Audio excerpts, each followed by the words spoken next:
Welcome to YouTube channel of Adarsh Navodaya Education Group. Now we are going to study application of Gauss law. Gauss law की application में हम लोगों ने पहली application पढ़ी थी कि कोई इनफाइनाइट लेंथ का अगर स्ट्रेट वायर है चार्ज यूनिफॉर्मली तो उसके कारण इंटेंसिटी कितनी होगी। आज हम लोग पढ़ेंगे कि यदि कोई अनंत विस्तार की चादर है और अचालक, देखिए चालक और अचालक दो अलग अलग चादर के कारण हम लोग तीव्रता का अध्ययन करेंगे। तो आज हम लोग पढ़ेंगे अनंत विस्तार की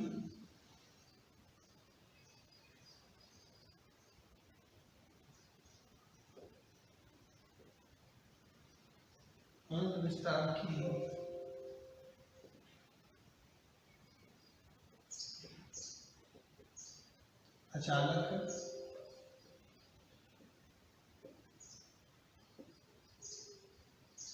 आवेशित चादर या सीट के कारण तीव्रता।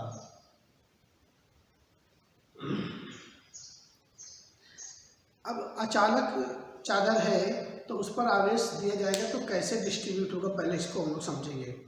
तो अचालक चादर का मतलब ये समझ लीजिए कि जैसे आवेशों की एक चादर बनी है, उसकी मोटाई जो थिकनेस है वो बहुत अल्प है, क्योंकि अगर चादर हम मोटी ले लेंगे तो उसमें जो आवेश है उसके आयतन में आ जाएगा, तो वहाँ पर हमें आयतन आवेश वितरण लगाना पड़ेगा। लेकिन हम लोग चादर बिल्कुल पतली लेंगे, इस तरह से देखिए इसको हम समझेंगे कि ये कोई अनंत विस्तार की आवेशित चादर है।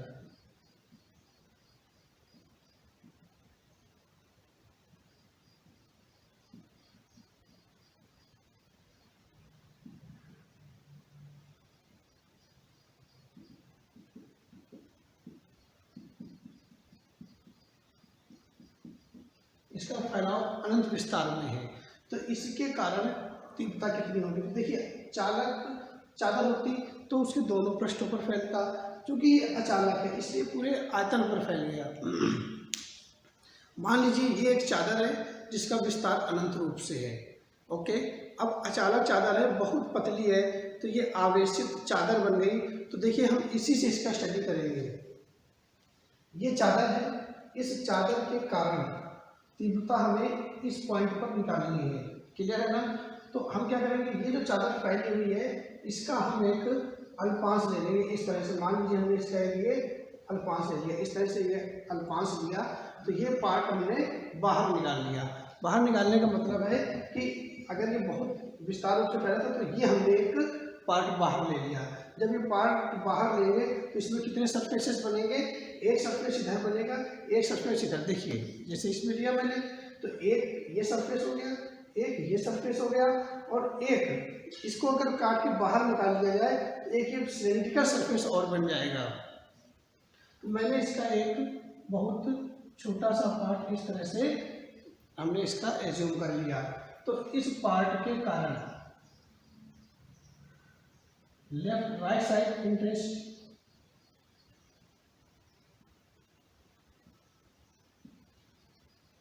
लेफ्ट साइड इंटेंसिटी हो जाएगी और एक सरफेस सिलेंड्रिकल बनेगा। तो हम इस पे क्या करेंगे, पहले एक सरफेस ये मैंने S1 ले लिया, ये सरफेस मैंने S2 ले लिया। इस सरफेस का जो ds की डायरेक्शन हो जाएगी वो इस तरफ हो जाएगी और इसके कारण इंटेंसिटी भी बाहर की ओर हो जाएगी। तो यहाँ पर ds और इंटेंसिटी के बीच में जो एंगल हो जाएगा वो 0 डिग्री हो जाएगा। और लेफ्ट साइड में देखेंगे तो ds की डायरेक्शन ये हो जाएगी और इसकी इंटेंसिटी इस तरफ हो जाएगी। ऐसे ये आवेश है, तो इस आवेश के कारण इंटेंसिटी इधर की बाहर भी हो जाएगी और इस आवेश पार्ट के कारण इंटेंसिटी लेफ्ट साइड हो जाएगी। अब तीसरा सरफेस बना ये जो आपका सिलेंड्रिकल सरफेस है। अब ये सरफेस खत्म नहीं हो रही, क्यों? क्योंकि चादर अनंत विस्तार की है, तो ये आगे बढ़ती चली जाएगी चारों तरफ पूरा। तो जब ये बढ़ता जाएगा तो एक इसकी जो सरफेस है वो कुछ हमने ये एक अल्पांश ले लिया, तो ये हो गया आपका S3 में जो ds है उसकी डायरेक्शन कुछ इस तरह हो जाएगी और इसकी जो इंटेंसिटी है वो इधर रहेगी। ओके, अतः यहाँ पर जो एंगल है ये 90 डिग्री हो जाएगा। चित्र को और हम छोटा सा पतला बना सकते थे, लेकिन हमने इसको थोड़ा सा बड़ा बना रखा है, इसमें कोई प्रॉब्लम नहीं है, आप इसको समझ लीजिए ढंग से। अब देखिए चादर है ये, ऐसे ऐसे बना सकते हैं। इसका जो इधर की ओर पार्ट जा रहा है, एक पार्ट इधर की ओर है और एक पार्ट ऊपर की ओर है, ऐसा डायग्राम है ये जो फैली हुई चादर है ये 3D के फॉर्म में है, ये आपके ऐसे प्लेन नहीं है, ये चादर यूं रखी हुई है। इसको आप थोड़ा सा ध्यान से समझेंगे। सेकेंड पॉइंट इसका, सेकेंड पॉइंट ये है कि मान लीजिए कि ये एक ऐसे चादर थी, यहाँ पर हमको इंटेंसिटी निकालनी है। तो सोचिए अगर इसका मैं ऊपर कोई एक ds पार्ट लेता हूँ, एक पार्ट नीचे ds लेता हूँ, तो इसके कारण इंटेंसिटी इस डायरेक्शन पर होगी और इसके कारण इंटेंसिटी इस डायरेक्शन पर होगी। इसका जो कंपोनेंट मान लीजिए DE है, तो ये हो जाएगा आपका DE cos ऑफ थीटा, जबकि एंगल ये थीटा हो गया। जबकि इसका वर्टिकल कंपोनेंट बन जाएगा DE साइन ऑफ थीटा।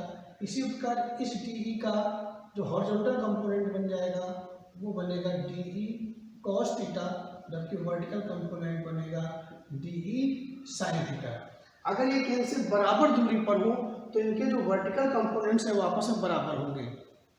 अब सोचिए इस चादर का इस अल्पांश और इस अल्पांश ये पॉइंट हो गया, इसके कारण जो वर्टिकल कंपोनेंट और इसके कारण जो वर्टिकल कंपोनेंट है वो बराबर हो जाएंगे। इसी प्रकार इस सिरे पर लेंगे तो इसका वर्टिकल कंपोनेंट और इस सिरे वाले का वर्टिकल कंपोनेंट उधर क्यों चला जाएगा, यानी कि पूरी चादर के कारण जो वर्टिकल कंपोनेंट्स बनेंगे, क्योंकि अनंत विस्तार की चादर है तो जितने पॉइंट इसमें ऊपर की ओर बनेंगे उतने ही पॉइंट्स नीचे की ओर बनेंगे, जितने पॉइंट्स लेफ्ट साइड बनेंगे उतने ही पॉइंट अंदर की ओर राइट साइड बनेंगे। तो उन सभी पॉइंट्स के जो वर्टिकल कंपोनेंट्स होंगे वो हमेशा एक दूसरे को निरस्त करेंगे। तो रिजल्टेंट जो इंटेंसिटी होगी वो केवल सभी अल्पांशों के क्षैतिज घटकों DE cos थीटा के कारण होगी और उसको हम समाकलित कर लेंगे या जोड़ लेंगे तो वो हमारे पास पॉइंट P पर नेट इंटेंसिटी आ जाएगी। क्लियर है? तो इस डायग्राम को ध्यान रखेंगे, इसी कारण केवल हम राइट साइड पर इंटेंसिटी कैलकुलेट करते हैं। देखिए इसको हम कैसे कैलकुलेट करेंगे। लैंग्वेज क्या हो जाएगी, मानो कोई अनंत विस्तार की एक आवेशित अचालक पट्टिका है जिसका पृष्ठीय आवेश घनत्व सिग्मा है, Q/S लिख दूं या dQ/ds लिख देता हूँ। ये है आपका S क्या है, सरफेस एरिया, या ds उस अल्पांश का सरफेस एरिया जो दिया गया है। तो ये एक समान पृष्ठीय आवेश घनत्व दे रखा है सिग्मा आपको। और अब हम क्या करेंगे, इस जो अल्पांश है इसको मैंने एक गॉसियन सरफेस मान लिया और इस गॉसियन सरफेस में 1, 2 और 3 पृष्ठों से पूरा का पूरा घिरा हुआ है। तो मैं इन तीनों पृष्ठों के कारण फ्लक्स निकालूंगा और फिर मैं नेट फ्लक्स निकालूंगा। तो पहले पृष्ठ के कारण फ्लक्स, दूसरे पृष्ठ के कारण फ्लक्स और तीसरे पृष्ठ के कारण फ्लक्स निकालेंगे और तीनों को जोड़ लेंगे। तो अल्पांश जो S1 पर है उसके कारण फ्लक्स निकालेंगे। पहले S1 पृष्ठ के कारण फ्लक्स फाइनल बराबर एक्चुअली होता क्या है EDS, 1 integration of E dot ds for S1 surface. S2 पृष्ठ के कारण फ्लक्स phi2 मैंने ले लिया, S2 EDS फॉर्मूला EDS ही होता है। S3 सरफेस के कारण फ्लक्स phi3 बराबर S3 सरफेस के लिए E डॉट ds। ओके, अतः इस बेलनाकार गॉसियन पृष्ठ से निर्गत कुल फ्लक्स, अतः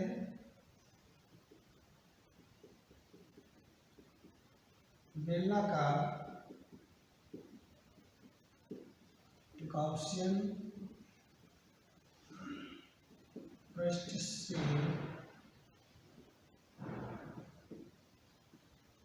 निर्गत कुल फ्लक्स फाई बराबर हो जाएगा phi 1 plus phi 2 plus phi 3। यह कुल फ्लक्स हो जाएगा। कुल फ्लक्स फाई बराबर हो जाएगा आपका E dot D S S1 surface के लिए plus E dot D S S2 surface के लिए plus E dot D S S3 surface के लिए। फाई इक्वल टू हो जाएगा ई डी एस कॉस।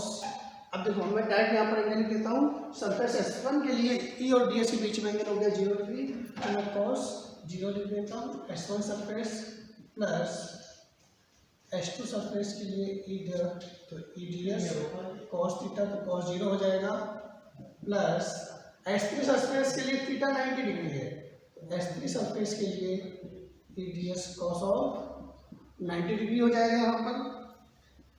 अतः पृष्ठ से निर्गत कुल फ्लक्स फाई इक्वल टू हो जाएगा आपका S1, ये तो बाहर आ जाएगा तो मैं बाहर ले सकता हूँ, E D S plus S2 के लिए भी बाहर आ जाएगा और डी एस कॉस 0 की वैल्यू 1 होती है, कॉस 90 की वैल्यू होती है 0 होती है, तो यह टोटल क्या हो जाएगा 0 हो जाएगा।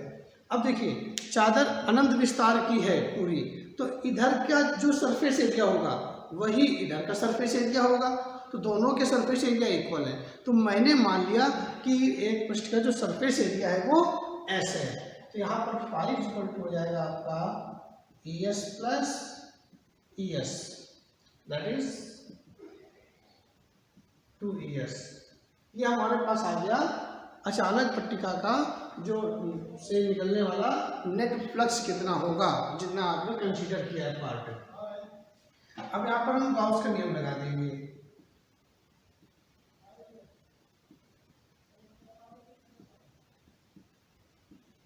गाउस के नियम से क्या हो जाएगा भाई, यहाँ पर गाउस के नियम से लिख सकता हूं मैं phi is equal to Q upon epsilon not, या Q in upon epsilon not, यानी total charge upon epsilon not. ये इक्वेशन फर्स्ट मान सकता हूं मैं और ये equation second. From equation first we can write phi is equal to 2ES, तो यहाँ पर मैं अगर 2ES लिख देता हूँ तो 2ES इज इक्वल टू हो जाएगा क्यू अपॉन एप्सिलॉन नॉट, या इंटेंसिटी हो जाएगी आपकी 1/2S Q upon epsilon not. जो क्यू अपॉन एस है ये होता है आपका सरफेस चार्ज डेंसिटी, पृष्ठीय आवेश घनत्व। तो E इज इक्वल टू हो जाएगा क्यू अपॉन एस को मैंने सिग्मा लिख दिया अपॉन 2 एप्सिलॉन नॉट। ओके, ये आ गई आपकी इंटेंसिटी। इन वेक्टर फॉर्म में कुछ ऐसे लिख सकता हूँ, vector E is equal to sigma upon 2 epsilon naught n cap. ध्यान रहे ये जो सरफेस चार्ज है इसके कारण जो इंटेंसिटी है वो हम सरफेस के पास में निकालते हैं। इसकी इंटेंसिटी का डिस्टेंस से कोई फर्क नहीं पड़ता, यानी intensity does not depend on distance. जो पृष्ठ से उस पॉइंट की डिस्टेंस है उसका कोई फर्क नहीं पड़ता है। तो यहाँ पर जो ग्राफ हो जाएगा वो डिस्टेंस, इंटेंसिटी और डिस्टेंस के बीच में ग्राफ क्या हो जाएगा, ई व आर के मध्य ग्राफ क्या हो जाएगा,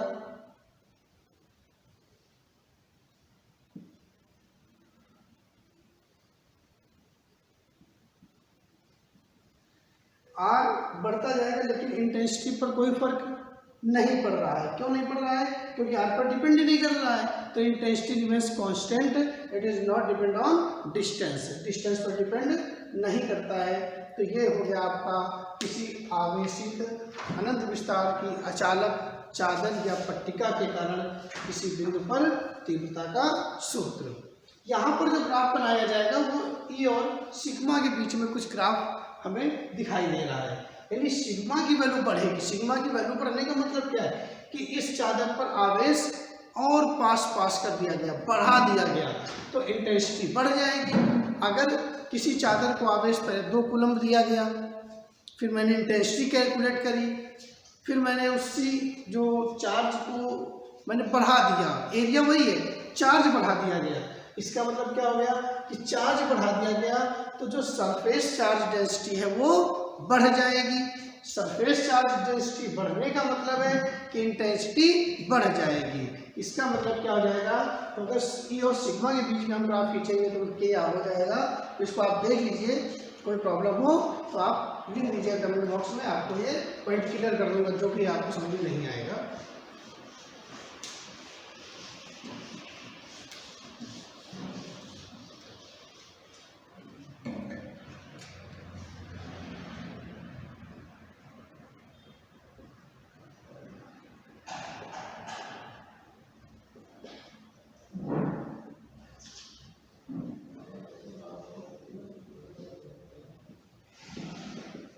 ई और सिग्मा के बीच में ग्राफ क्या हो जाएगा, स्ट्रेट लाइन ग्राफ मिल जाएगा। क्यों? क्योंकि इसके साथ में कांस्टेंट लगा हुआ है।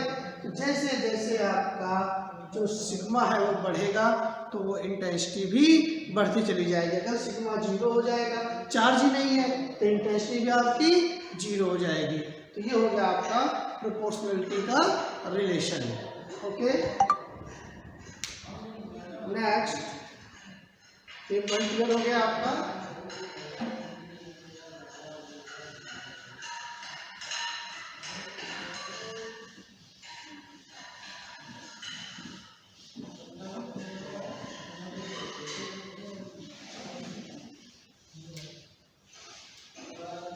इसी प्रकार अगर मुझे किसी चालक चादर के कारण तीव्रता निकालनी है तो उसे हम कैसे कैलकुलेट करेंगे, तो उसके हमारे पास 2-3 तरीके हुआ करते हैं। उनमें से एक मैं नॉर्मल तरीका जो आपको अभी समझा दे रहा हूँ, और गाउस थ्योरम से उसको कैसे कैलकुलेट करते हैं उसको हम लोग अगले वीडियो में देख लेंगे।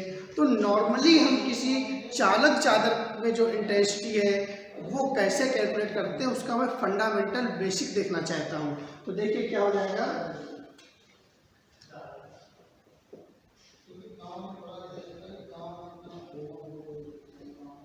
चालक पट्टिका के कारण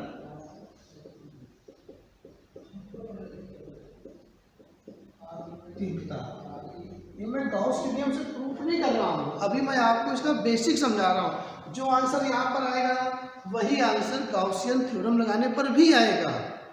तो देखिए कैसे इसको हम उसका फंडामेंटल कैसे समझेंगे।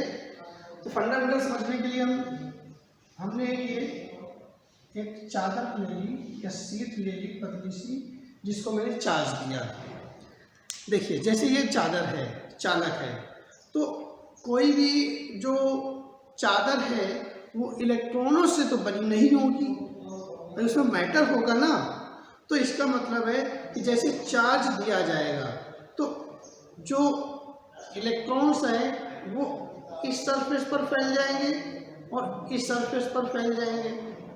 चूँकि इसकी थिकनेस बहुत कम है तो वो चार्ज इस सरफेस पर नेगलेक्ट होगा। क्लियर है ना? तो चार्ज इधर फैल गया और चार्ज इस सरफेस पर, 2 सरफेस पर फैल गया। अब देखिए इस सरफेस और इस सरफेस में सेपरेशन बहुत कम है, लेकिन है। इस सरफेस और इस सरफेस के बीच में सेपरेशन, जो बीच का डिस्टेंस, वो बहुत कम है, लेकिन है। बस ये चीज़ आपको समझनी है। जो अचालक पट्टिका ली थी वो सेपरेशन तो था लेकिन बहुत कम था, और चूँकि अचालक थी तो चार्ज पूरा भरा हुआ था। क्लियर है ना? इसमें भरा हुआ नहीं है, सरफेसेस पर है दोनों। तो इसलिए इसको हम लोग समझेंगे। ये मान लीजिए सीट अनंत विस्तार की है, या जैसे कि आपको कैलकुलेट करना है, दोनों चीज़ें इसमें काम करेंगी। फाइनाइट सीट हो या इनफाइनाइट सीट हो, कोई फर्क नहीं पड़ता है।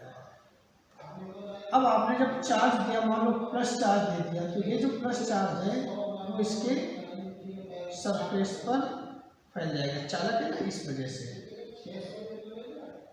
अब ये जो चार्ज है इसके सरफेस पर यूँ फैल गया। मान लीजिए इसकी जो सरफेस चार्ज डेंसिटी है वो सिग्मा है। कितनी है सरफेस चार्ज डेंसिटी? सिग्मा है। अब इसका फंडामेंटल देखेंगे क्या कहता है। अगर मैं इस चादर को ढक लेता हूँ, इस सरफेस को ढक लेता हूँ या इसको मैं नहीं देखता हूँ, क्लियर है ना, तो ये जो सरफेस है ये कैसी दिख रही है, ये हमको एक जो आवेशों की एक पतली सिंगल चादर दिख रही है, जैसा कि अचालक में होता था।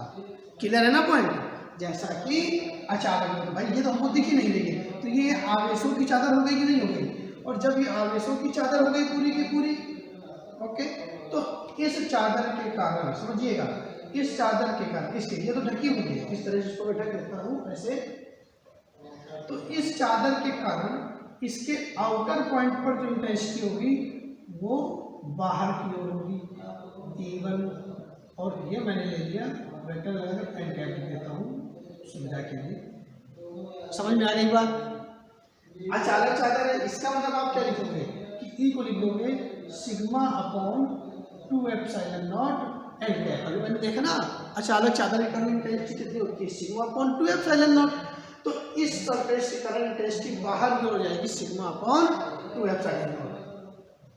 क्योंकि चादर बहुत पतली है, चादर बहुत पतली है, इसलिए इस सरफेस से भी इस पॉइंट की डिस्टेंस उतनी ही होगी लगभग जितनी कि इससे इस सरफेस की है, क्योंकि दोनों पतली चादर है। तो इसके कारण इंटेंसिटी इस पॉइंट पर भी बाहर की होगी, क्योंकि ये भी प्लस चार्ज है।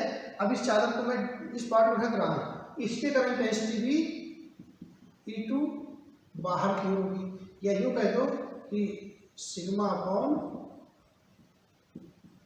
2 एप्सिलॉन नॉट एन कैप। अतः बिंदु P पर कुल तीव्रता यानी जो चादर है उसके ठीक बाहर जो इंटेंसिटी है वो कितनी होगी, अतः P पर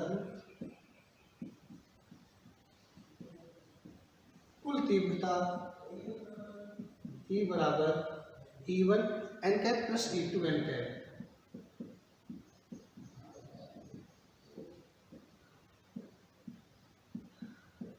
E1 sigma upon 2 epsilon naught n cap plus sigma upon 2 epsilon naught n cap, that is 2 sigma upon 2 epsilon naught n cap, 2 cancel हो जाएगा, इज इक्वल टू आ गया sigma upon epsilon naught n cap. अब इसको मैं जब Gauss theorem से prove करूंगा तो भी चादर के ठीक बाहर intensity sigma upon epsilon not ही आएगी। ओके, यही काम अगर मैं इस सरफेस के आउटर पॉइंट पर करता हूं तो देखिए क्या हो जाएगा, यहां पर मैंने पॉइंट Q ले लिया, ओके, अब इस चादर को मैंने ढक दिया तो इसके कारण इंटेंसिटी इधर बाहर की ओर हो जाएगी, इसके कारण, और ये वही एक सिंगल चादर यानी कि अचानक की तरह व्यवहार करेगी, तो इसके कारण जो इंटेंसिटी हो जाएगी वो E2 माइनस एन कैप, क्योंकि हमने एन कैप जो है वो राइट साइड में ले लिया है, तो इसके लिए माइनस एन कैप बन जाएगा, या कुछ और मान लो K cap, J cap, M cap, A cap, कुछ भी कंसीडर कर सकते हो। केवल ये बता रहा है कि ये वेक्टर फॉर्म में होगा, इधर की ओर होगी, बाहर की ओर। अच्छा, और ये चादर वाला हो, ये अलग हो गई, ये इसके उतना ही नजदीक है, तो इसके कारण भी इंटेंसिटी किधर होगी, E1 माइनस एन कैप, इधर पूरी हो जाएगी। तो Q पर कुल तीव्रता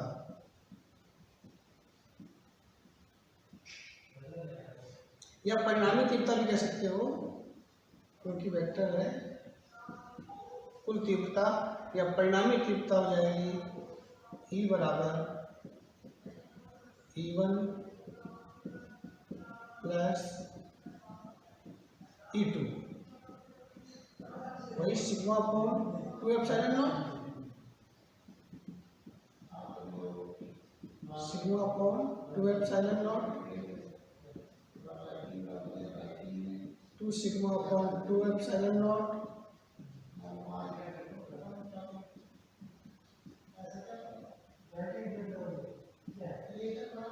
मतलब ये है कि चादर के दाहिनी ओर इंटेंसिटी, चादर के दाहिनी ओर यानी किसी सरफेस 1 पर, सरफेस 1 ओके, ठीक बाहर जो इंटेंसिटी होगी वो सिग्मा अपॉन एप्सिलॉन नॉट उसी डायरेक्शन पर होगी, और दूसरी सरफेस की अगर हम बाहर इंटेंसिटी निकालेंगे तो इंटेंसिटी तो वही होगी और डायरेक्शन इसकी इस तरफ बाहर क्यों हो जाएगी। अब हमको मेन पॉइंट समझना है इसके अंदर इंटेंसिटी कितनी होगी, तो इनसाइड मैंने कोई पॉइंट ले लिया ओ, क्लियर है। तो इस बिंदु ओ पर इसके कारण जो इंटेंसिटी होगी वो भाई ये प्लस है ना, तो प्लस कारण इंटेंसिटी इधर बाहर की ओर जाएगी और इसमें उधर बाहर की ओर चली जाएगी, तो ये जो इंटेंसिटी जाएगी वो जाएगी E1 और डायरेक्शन क्या हो जाएगी, उस तरफ को मैंने ले रखा है माइनस एन कैप, तो ये हो जाएगा, चलो यहाँ पे वेक्टर हटा कर मैं लिख देता हूँ माइनस एन कैप। जबकि इस सरफेस के कारण इंटेंसिटी प्लस है, तो प्लस के कारण इंटेंसिटी जो होगी तो ऐसे होगी, तो ये इंटेंसिटी इधर की ओर लगाएगा, तो ये इंटेंसिटी इधर की ओर चली जाएगी और ये हो जाएगी आपकी A2 एन कैप। ओके, क्यों, क्योंकि हमने राइट साइड को एन कैप ले रखा है। तो अंदर किसी बिंदु पर तीव्रता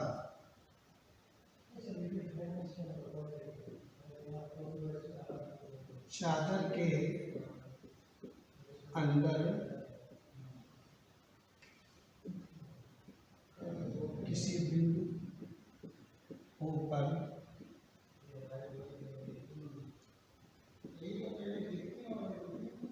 परिणामी तीव्रता E बराबर हो जाएगा E1 minus n cap plus E2 n cap. अब आपको पता है कि दोनों अलग अलग चादर जो है वो अचानक पट्टिका की भांति व्यवहार कर रही है, तो उसकी इंटेंसिटी क्या हो जाएगी, तो E inside is equal to हो जाएगा E inside. Okay, sigma upon 2 epsilon naught minus n cap plus sigma upon 2 epsilon naught n cap.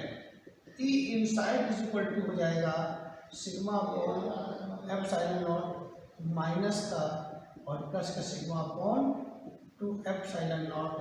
अब ये एन कैप मैंने बाहर ले लिया, अब जब ये कैंसिल आउट हो जाएगी तो E इनसाइड क्या हो जाएगा, इंटेंसिटी 0 हो जाएगी, क्या हो जाएगी, 0 हो जाएगी। तो इससे हमको ये पता चलता है कि किसी चालक के अंदर साइड जो इनसाइड होती है, अंदर कोई भी बिंदु ले लिया जाए वहाँ पर जो इंटेंसिटी है वो 0 होती है। इसको हम आगे पॉइंट में पढ़ेंगे भी कि समझाइए या स्पष्ट कीजिए, थ्योरिकल क्वेश्चन होगा, स्पष्ट कीजिए, समझाइए कि किसी चालक के अंदर जो परिणामी तीव्रता होती है वो शून्य होती है और चालक के पृष्ठ पर जो तीव्रता होती है वो सिग्मा अपॉन एप्सिलॉन नॉट होती है, वो भी पृष्ठ के लंबवत। इस पॉइंट को ध्यान से वहाँ पर हम लोग समझ लेंगे। तो ये चालक पट्टिका के कारण तीव्रता समझने का तरीका है कि बाहर कितना होगा और उसके अंदर कितना होगा। लेकिन बोर्ड एग्जाम में जो सॉल्व करने के लिए आता है वो होता है गॉसियन थ्योरम के आधार पर समझाइए कि इसके बाहर इंटेंसिटी कितनी होगी या सिग्मा अपॉन एप्सिलॉन नॉट होगी, तो उसको समझाइए। तो गॉस थ्योरम लगाने के लिए हम लोग अगले वीडियो में देखेंगे। तो इस वीडियो में आपको ये चीज़ समझनी है और जो चालक पट्टिका का कारण तीव्रता हम लोग अगले वीडियो में देखेंगे। और अगर इसमें आपको कोई पॉइंट क्लियर नहीं हो रहा है तो आप कमेंट बॉक्स में जाकर लिख दीजिए। Okay, bye.